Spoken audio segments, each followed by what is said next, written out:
여기서 이제 또 생각할 게 뭐냐면 우리가 독감에 걸리게 되면 굉장히 통증이 심하죠. 통증이 심하기 때문에 증상이 심하기 때문에 뭐라고 생각합니까?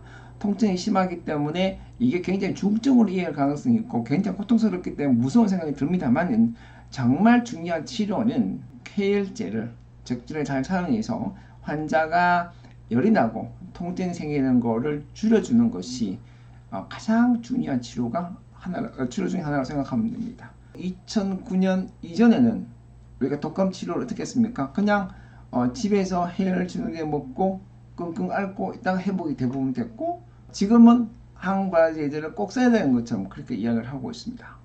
과연 그럴까? 우리나라 같은 경우에는 2009년 이후에 많은 국민들과 의사들은 이미 독감에 걸리면 무조건 하고 항바라제제를 먹거나 또 심지어 최근에 주사제까지 사용을 꼭 해야 되는 것처럼 나옵니다. 그러나 미국의 CDC나 세계보건기구에서나 유럽 CDC에서 보면 건강한 사람은 우리가 굳이 항바라제제를 사용할 필요 없다는 이야기를 합니다. 결국 무슨 이야기냐면 항바라제제를 우리가 사용하게 되면 증상 완화 효과는 분명히 좀 있습니다. 그러나 이 증상 완화 효과도 항바라제제보다는 해열 진통제만으로도 충분히 해결할 수 있다는 거죠. 그래서 굳이 사용할 필요 없는데 우리가 어떻게 되는지 모르겠지만 분위기가 현재로는 항바라제제를 사용하지 않으면 안 되는 것처럼 그렇게 지금 많이들 알고 계시고 의사들도 많이 알고 계시지만 실제로 그렇지 않습니다. 자, 그런데 그럼 저는 어떠냐? 저도 역시 항바라제제를 처방을 합니다. 이유는 보호자들이 굉장히 불안하게 생각했습니다. 우리가 그러면 병원에 와서 아이들이랑 어른들 마찬가지로 독감에 걸렸을 때 그럼 금방 증상이 좋아지는 거는 우리가 항바라제제 때문에 좋아지는 것이 아니라 해열 진통제 때문에 좋아지는 거고요.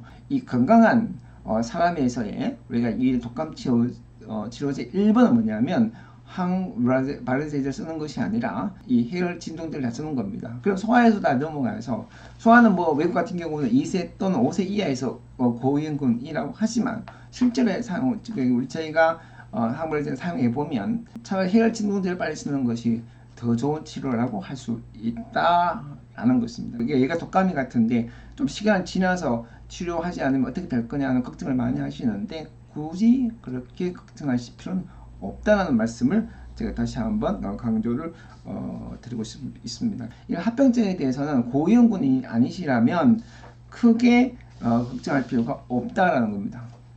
그리고 정말 중요한 거는 고위험군 중에서 심장병을 오래 앓았다든지 호흡기 질환을 만성적으로 했다든지 이런 분들은 문제가 되는 것이고요. 신경학적 질환이 있어서 계속 치료를 받고 있거나 작은 면역 질환이 있어서 치료를 받을 때 이런 분들은 항상 조심할 수밖에 없다라는 거죠. 그럼 이런 분들은 어떻게 조심할 거냐? 이런 분들은 가능하면 이 시기에 가능하면 이 아픈 사람들과 이 접촉을 줄이는 게 정말 중요하고요. 역시 이 코로나 때 경험을 했지만 이제 그 마스크를 잘 쓰셔야 되고 불가피하게 실내 공간이 있는데 가셔야 된다면 환기가 잘 되는 곳에 가시는 게 좋고요. 특히 나쁜 공간은 지하입니다.